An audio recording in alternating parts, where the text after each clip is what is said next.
గురించిలో దేవుని దీవెనలతో ఉండిపోతాను. సత్యాన్ని అవలంబించలేదనుకో, లేకపోతే నిన్ను మధ్యలో మార్గం లేదు, నువ్వు అబద్ధాన్ని నమ్మాలా అన్నాడు ఆయన. నీ చేతి నేను అబద్ధం నమ్మిస్తా అన్నాడు. చదువుతాను కన్నా మాట్లాడలేక ఉన్నాను. అందుచేత సత్యమును నమ్మక,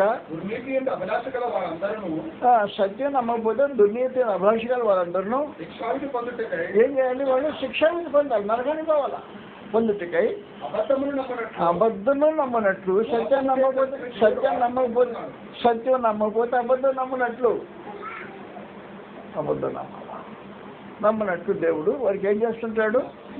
మోసం చేసే శక్తిని దేవుడు పంపించేస్తాడు.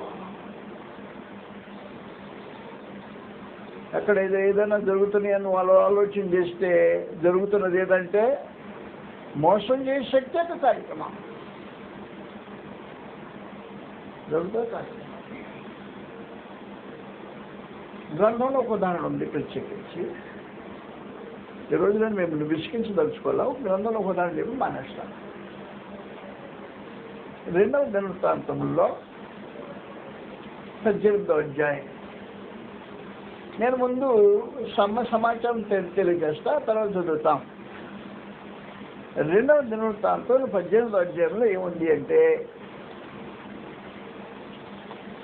ఆహాబు అనే ఒక ఇశ్రాయేలు రాజు ఉన్నాడు. ఆయన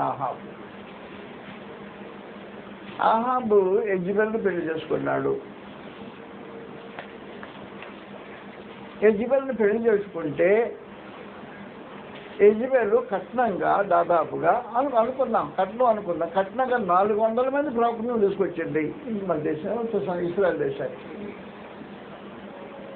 400 మంది ప్రవక్తలను తీసుకొచ్చింది. ఎవరి ప్రవక్తలు? వాళ్ళు బయలు ప్రవక్తలను తీసుకొచ్చింది. ఇశ్రాయేల్ ప్రవక్తల స్థానం లేదు ఇక్కడ ఇశ్రాయేల్ దేశంలో.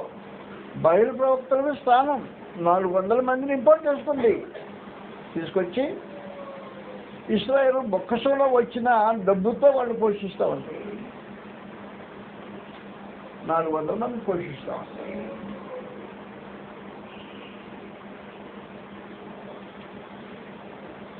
కాబట్టి ఆహాబు యెజెబెల్ యొక్క ప్రభావం చేత యెహోవాను విసర్జించి